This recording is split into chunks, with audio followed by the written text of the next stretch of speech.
There's a specific conversation that happens at a certain level of success, and almost nobody talks about it honestly. It goes like this. You build something, and in the process of doing it, you surround yourself with A-listers, top performers, smart people. The room is full of smart people. They are capable. These are people who have done real things. And somewhere in the middle of the meeting, you realize, and this is not arrogance, this is just accuracy, that you are the fastest processor in the room. You see 3 moves ahead of everybody else. You see the flow in the proposal before it's finished being presented. You see the answer before the question is even complete. And so you speak because that's what you do. That's what you've always done. And that's, if you're being honest, a significant part of who you are. But something has started to happen that you haven't said out loud. The room has begun to wait for you, not to collaborate with you, but to wait for you.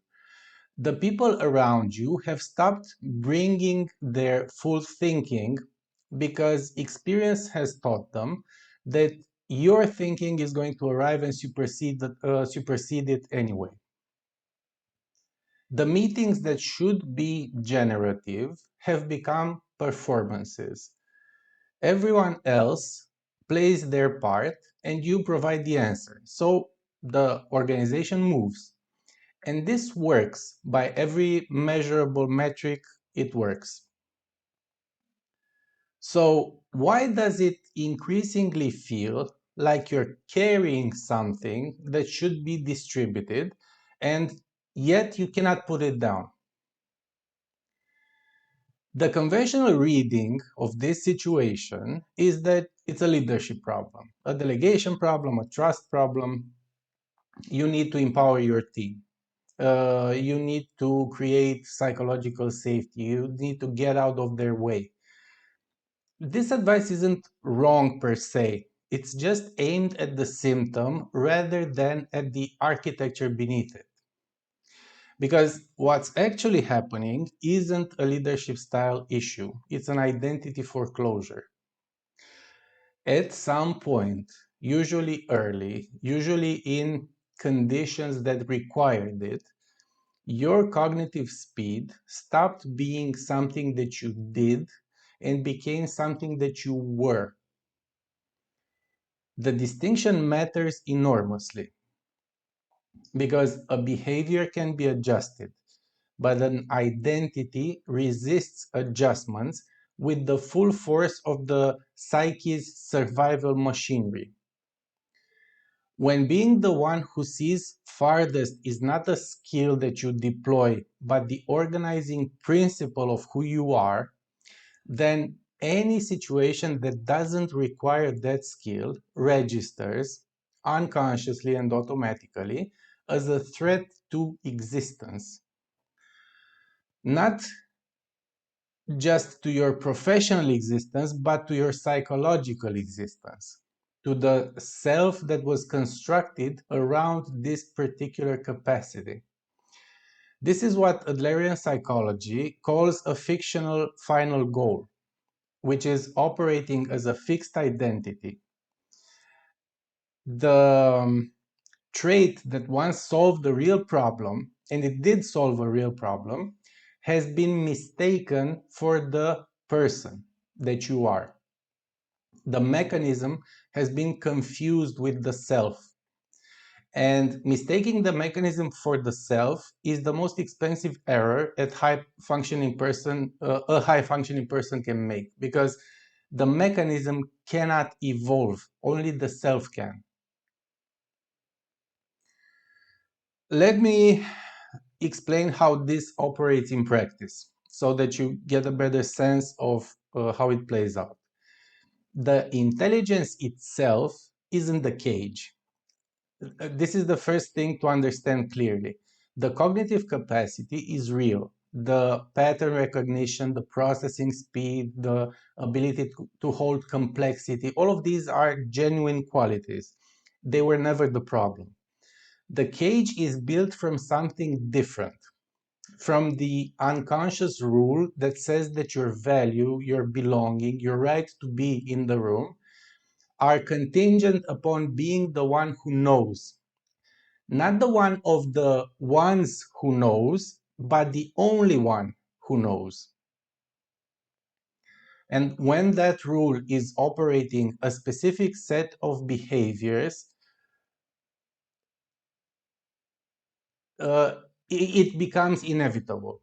You finish other people's thinking because waiting for them to arrive at the conclusion by themselves feels, somatically speaking, like threat exposure. You walk into rooms already knowing what you think, because genuine uncertainty, the kind where you might be wrong in front of people who depend on you for being right, this registers as danger rather than inquiry. You hire smart people and then systematically prevent them from being as smart as you. And you don't do this because of malice, but through the reflexive need that you have to remain the ceiling of the room. And the organization mirrors this perfectly. It grows to exactly the size that your individual cognitive capacity can contain. No larger than that. Because anything larger would require you to be genuinely dependent on other people's thinking. And genuine dependence on other people's thinking is what the rule was built to prevent in the first place. I worked with a founder, let's call him Daniel, not his real name, who had built something genuinely remarkable. The kind of company that attracts the attention of people who understand what remarkable looks like. By any external measure, the man had proved the thesis that he was what he'd set out to be. He came to me because the company had plateaued, not collapsed in any way, shape, or form, but plateaued. And he couldn't understand why, because he was still doing everything exactly as he had always done. He was still the sharpest person in the room. He was still seeing further than anyone else on his team. He was still getting to the right answer first.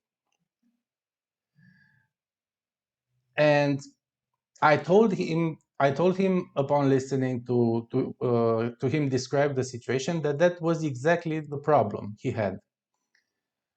So when hearing this, he looked at me the way that people look when something lands before they decided if they like it or not. I asked him a single question. When was the last time that someone on his team genuinely surprised him? Not pleased him, but surprised him. Gone somewhere where he hadn't arrived first. So he thought of this for some time, and then he said, "I'm not sure that has happened in quite some time." So I asked him whether he thought that was because he'd hired people who weren't capable of surprising him, or because something in the environment made surprising him feel unsafe. So he didn't answer immediately, but I watched him understand the question. Not intellectually, because of course he understood it before I even got to finish it, but I watched him feel the weight of what it implied. Because what it implied was this: he had built a company in his own cognitive image.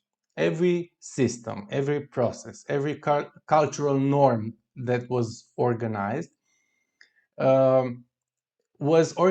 unconsciously over years to keep him at the center of the intelligence architecture.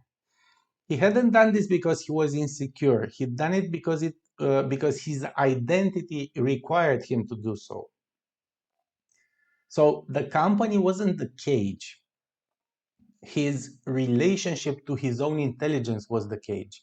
The company was just the physical structure that was built around itself, and that he had built around himself. The plateau wasn't a strategic problem. It was an identity problem masquerading as a strategic problem. So here is what this costs at the level of structure, stated without softening any of it. Every system, organizational, relational, psychological, and so on, grows to the boundary of its organizing identity. When that identity is built around a single person's cognitive supremacy, the system's ceiling is that person's individual capacity, which means the system cannot scale beyond what one mind can hold, which means every attempt to grow the organization is working against the gravitational pull of the identity architecture beneath it. This is why standard interventions won't hold. You hire exceptional people, and within 18 months or less, they're operating at 60% of capacity. And this is not because they have declined in performance, but because the environment systematically compresses anyone who gets closer to the ceiling. So you implement delegation frameworks and they work for 90 days before the old pattern reasserts itself. You build leadership teams and somehow every significant decision still routes back to you through paths that are slightly different each time, granted, but that arrive at the same destination. The framework isn't the problem, the identity is the problem. And identity work is categorically different from organizational work. Daniel said something that I've thought about since. He said, I built this to prove I was the smartest person in the room, and now I'm trapped in the room that I have built. That's not a metaphor. That's a clinical description of what identity foreclosure produces when it has enough resources to fully externalize itself. What changes the mechanism is not humility, because humility is a behavior. You can perform humility, and all the while the underlying structure remains entirely intact. What changes this is a specific revision to the unconscious metric by which you measure whether you belong somewhere. The old metric is I am valuable because I am the most capable person in the room. And the revised metric might be I am valuable because I build rooms where other people's capability exceeds my own. These are not the same thing with different words. They produce different behaviors, different organizational cultures, different neurological experiences of meetings. The first metric makes other people's excellence a threat. The second one makes it the evidence of your own. The shift from one to the other is not motivational. It doesn't happen because you've decided to be generous or to let go or to trust the process. It happens when the identity level belief that you value is contingent on um, um,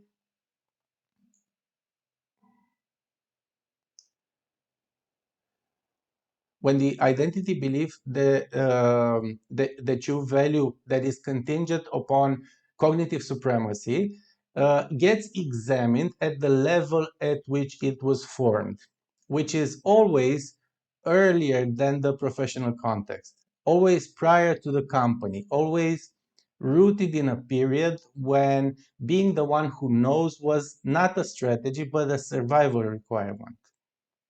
That's the clinical work, not the leadership coaching, not the delegation frameworks. The work of tracing the survival function back to its origin and separating that cleanly and specifically from the person who no longer needs it to survive. So what happened in the end is that Daniel's company began moving again, and not because he hired differently or restructured the organization, but because he stopped neglecting the room in order to confirm what he already knew about himself. When that need dissolved, the room changed. People began drawing their own conclusions that Daniel hadn't anticipated.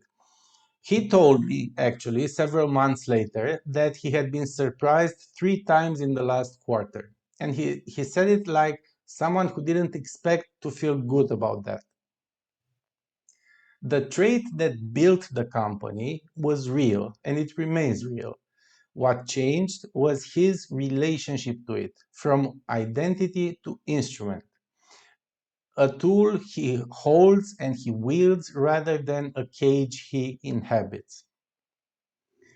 That distinction is the work, and it's available to anyone willing to examine what they've been mistaking for themselves.